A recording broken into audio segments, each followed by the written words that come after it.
வணக்கம் மக்களே. ஸோ இன்றைக்கி நம்ம எப்பவும் போல் ஒரு ரீல் ஸ்டோரி பார்க்காம ஒரு ரியல் ஸ்டோரி பார்க்க போகிறோம். எஸ், இன்றைக்கி நம்ம பார்க்க போகிறது யாரோட ஸ்டோரினா மேஜர் முகுந்த் வரதராஜன். நம்மளோட தமிழ் இராணுவ வீரரை பற்றியான ஒரு ஸ்டோரி. அவர் எப்படி பிறந்தார், எப்படி இராணுவத்தில் சேர்ந்தார், அவருக்கு என்ன ஆச்சு அப்படின்றத தான் இந்த வீடியோவில் பார்க்க போகிறோம். முகுந்த் வரதராஜன் கேரள மாநிலத்தை பிறந்தார். கேரளாவில் பிறந்திருந்தாலும் அவரோட பள்ளி படிப்பை எல்லாமே சென்னையில் தான் பண்ணார். இவர் ஒரு இராணுவ குடும்பத்திலேருந்து பிறந்தவர்னால சின்ன வயசுலேருந்தே இராணுவத்தில் எப்படின்னா சேரணும் அப்படின்றது ரொம்ப ஆசையாக இருந்தார். அவரோட தாத்தா மாமா எல்லாருமே இராணுவத்தில் இருந்ததுனால எப்படின்னா நம்ம ஒரு இராணுவ வீரர் ஆகணும், நம்ம நாட்டுக்காக எதனா ஒன்று பண்ணணும், சும்மா பிறந்தோம் இறந்தோன்னு இல்லாமல் நாட்டுக்காக நம்ம எப்படி வேணால் நம்ம இறக்குற ஒரு சூழ்நிலை வந்தாலும் அது நம்ம உயிர் நாட்டுக்காக போகணும் அப்படின்ற வாழ்ந்தவர் தான் முகுந்த். அவர் ஆசைப்பட்ட மாதிரியே 2006 மிலிட்ரியில் ஜாயின் பண்ணுறாரு. 2 வருஷத்தில் 2008 கேப்டனாகவும் ஆகிறாரு.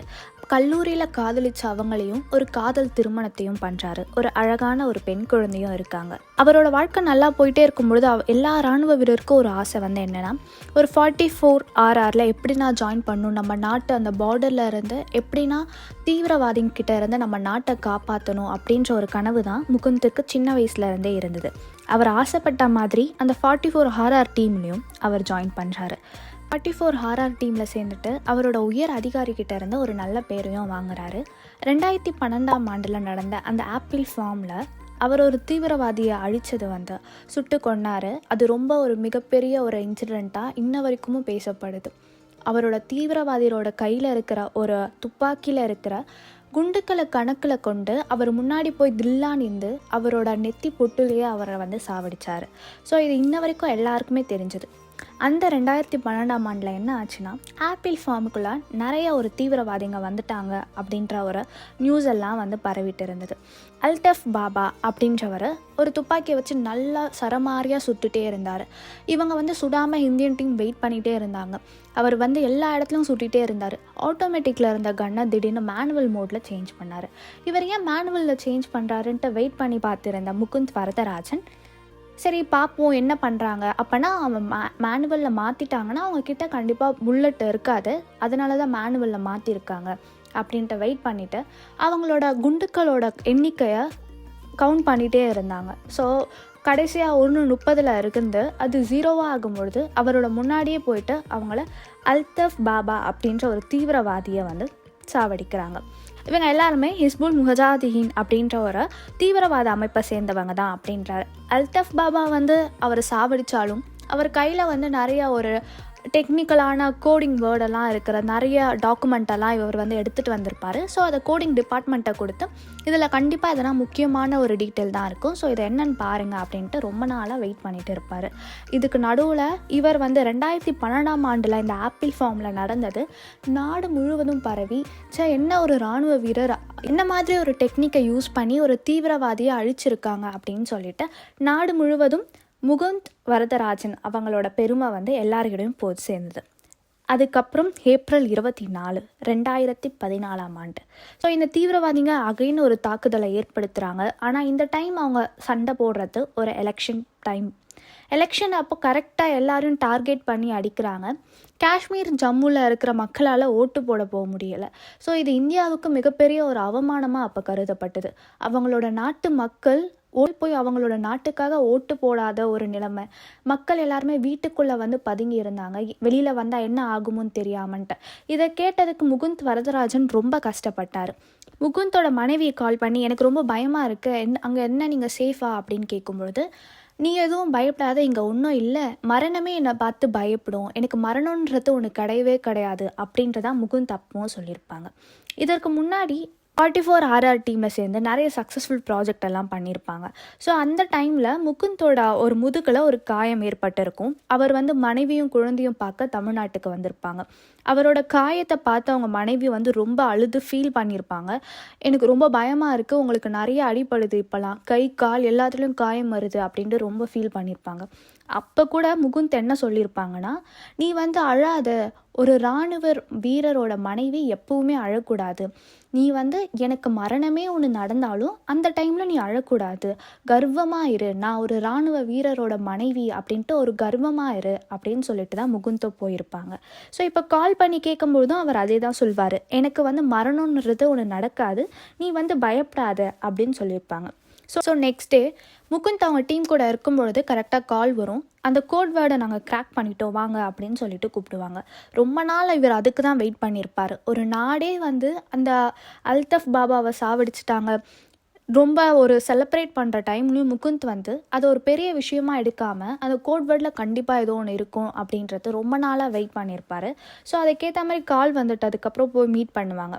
மீட் பண்ணும்பொழுது அதில் என்ன இருக்குன்னா, கமாண்டர் அல்தஃப் வானி எங்கே இருக்காங்க அப்படின்ற ஒரு லொக்கேஷனை தான் அவங்க கோட் வேர்டில் சொல்லியிருப்பாங்க. ஸோ இவங்க காசி பத்தேரி அப்படின்ட்டு ஒரு கிராமத்துலேயும் இருக்காங்க அப்படின்ற ஒரு நியூஸ் வந்து நம்மளோட முகுந்த் வரதராஜன் அவங்களுக்கும் தெரியுது.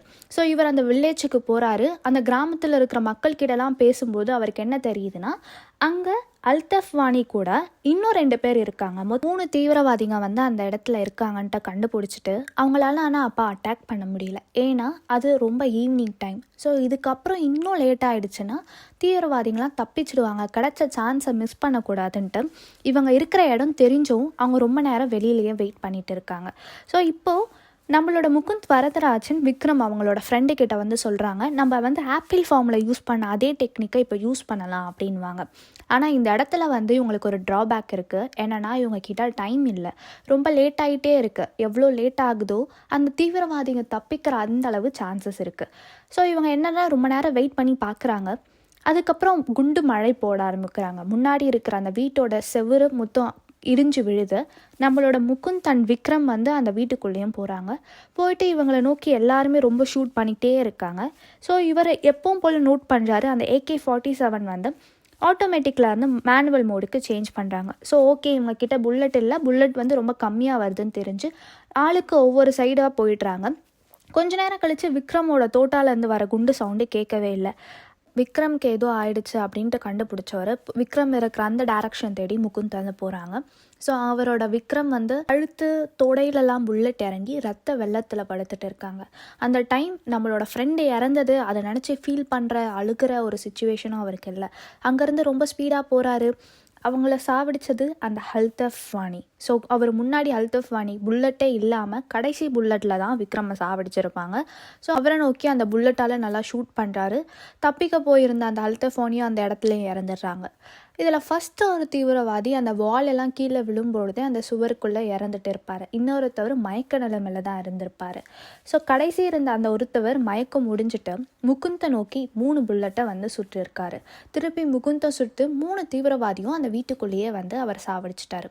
வெளியில் வராரு. வெளியில் வந்து அவரோட டீம் கிட்ட ரொம்ப ப்ரௌடாக சொல்கிறாரு, மிஷன் வந்து சக்ஸஸ் ஆகிடுச்சு, ஆனால் நம்ம அன்ஃபார்ச்சுனேட்லி இந்த மிஷனில் நம்மளோட விக்ரமை வந்து இழந்துட்டோம் அப்படின்ட்டு ரொம்ப ஒரு வருத்தப்பட்டு சொல்கிறாரு.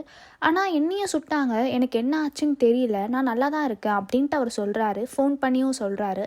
எல்லாருமே செலிப்ரேட் பண்ணுறாங்க. ஓகே, நம்ம கமாண்டர் வந்து சுட்டுட்டோம், ஒரு பெரிய ஒரு தீவிரவாதி அமைப்பில் இருந்தவங்களே நம்ம சாவடிச்சிட்டோன்னு சந்தோஷப்படும்போது அந்த இடத்துலையும் முகுந்த் மயக்கடிச்சு விழுறாரு. அவர் ரொம்ப சீக்கிரமாக ஹாஸ்பிட்டலுக்கு கூட்டிட்டு போகிற வழியிலே முகுந்த் வந்து அவரோட உயிரை வந்து இழக்கிறாரு. ஆமாம், கடைசியாக சுட்ட அந்த 3 புல்லட் தான் இந்த முகுந்தோட உயிரையும் எடுத்தது.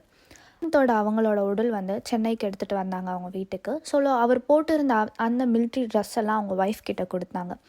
என்னதான் அவள் புருஷன் முன்ன சொல்லியிருந்தாலும் மனசுக்குள்ளே அவ்வளோ கஷ்டத்தை வச்சு அவங்க ஒய்ஃப் அந்த இடத்துல அழவும் இல்லை. அந்த மிலிட்ரி ட்ரெஸ்ஸை வாங்கி ஒரு ஏக்கமாக பார்த்தாங்க.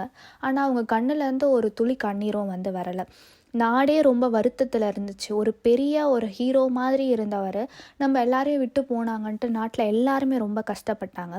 பெசன்ட் நகரில் அவரோட உடலை வந்து தகனம் பண்ணாங்க. ஜனவரி 2014 அவங்களுக்கு அசோக் சக்ரா அப்படின்ற ஒரு விருது அப்போதைய குடியரசுத் தலைவரான பிரணாப் முகர்ஜி தராங்க. அவங்க ஒய்ஃப் அந்த விருதை வாங்குறாங்க. ரொம்ப கர்வமாக பெருமையாக என்னோட புருஷன் நம்மளோட நாட்டுக்காக உயிரை கொடுத்தாரு அப்படின்றத வாங்கினாங்க. முகுந்த் வந்து இந்த உலகத்தை விட்டு போனாலும் அவர் பண்ண அந்த தொண்டு, அவர் நாட்டுக்காக அவரோட உயிரை கொடுத்தது, அவர் பண்ண சாதனை எல்லாமே இன்னும் நம்ம நாட்டில் எல்லோரும் பேசிகிட்டு இருக்கோம். முகுந்த் வரதராஜன் அவர் வந்து ஆர்மியில் அந்த டைம் அவர் மிலிட்ரிக்கு பண்ணது அப்போ எல்லாமே வந்து நானும் ரொம்ப சின்ன பொண்ணாக ஸ்கூலுக்கு போயிட்டு இருந்த டைம் தான். எனக்கும் வந்து அவங்கள பற்றி எதுவுமே தெரியாது. பட் இப்போது அந்த அமரன் ஃபிலிம் வரும்பொழுது யார் முகுந்த் வரதராஜன் அப்படின்றவர் உண்மையை சொன்னால் எனக்கும் அந்த படம் வரும்பொழுது தான் தெரிஞ்சுது. நம்ம வந்து ஷெர்ஷா அந்த மாதிரி நிறைய ஒரு மிலிட்ரி படம் பார்த்துருப்போம். நிறைய என்னமா இருந்திருக்காங்க ரியல் லைஃப்பில் அப்படின்னும் போது நம்மளோட தமிழ்நாட்டிலையும் இப்படிலாம் இருந்திருக்காங்க அப்படின்றது எனக்கு தெரியல. கண்டிப்பாக நிறைய பேருக்கு தெரிஞ்சிருக்க வாய்ப்பு இருக்காது. அது வந்து ஒரு சோகமான விஷயம்தான். இவர் நாட்டுக்காக உயிரை கொடுத்தாலும் அது நிறைய பேருக்கு தெரியலை அப்படின்ட்டு. நிறைய பேருக்கு தெரிஞ்ச டைம் வந்து என்னென்னா விஜய் வந்து அவங்களோட டாட்டரை போய் பார்த்தாங்க. ஸோ அதனால் கொஞ்சம் பேருக்கு தெரிஞ்சுது. பட் அதுக்கப்புறம் வந்த ஜென்ரேஷன், இப்போ இருக்கிற ஜென்ரேஷனுக்கு, இந்த ஜென்சி கிட்ஸ்க்கு, ஸோ அவங்களுக்கெல்லாம் முகுந்த் வரதராஜன் நம்ம நாட்டுக்காக என்ன பண்ணாங்க அப்படின்றது கண்டிப்பாக தெரிய சான்ஸ் இல்லை. ஸோ இந்த அமரன் படம் நம்மளோட தமிழ் வீரர் முகுந்த் நாட்டுக்காக என்ன பண்ணார், அவரோட உயிரை கொடுத்தாரு, அவரோட மனைவி, அவரோட மகள் எல்லார்த்த விடையும் நாட்டை முன்னாடி பார்த்துருக்காரு, நாட்டுக்காக அவரோட உயிரையும் கொடுத்துருக்காரு. ஸோ கண்டிப்பாக அமரன் படத்தில் வரும். ரொம்ப நல்லா அழகாக காமிச்சிருப்பாங்க. Kindly go and watch it in theatre. So next ஒரு சூப்பரான ஒரு மூவி அப்படி இல்லைனா ஒரு ரியல் லைஃப் ஸ்டோரியில் நான் வந்து அவங்கள மீட் பண்ணுறேன். மறக்காமல் ஈஸி வின்சி ஸ்டோரி டைமுக்கு சப்ஸ்கிரைப் பண்ணுங்கள். பாய்.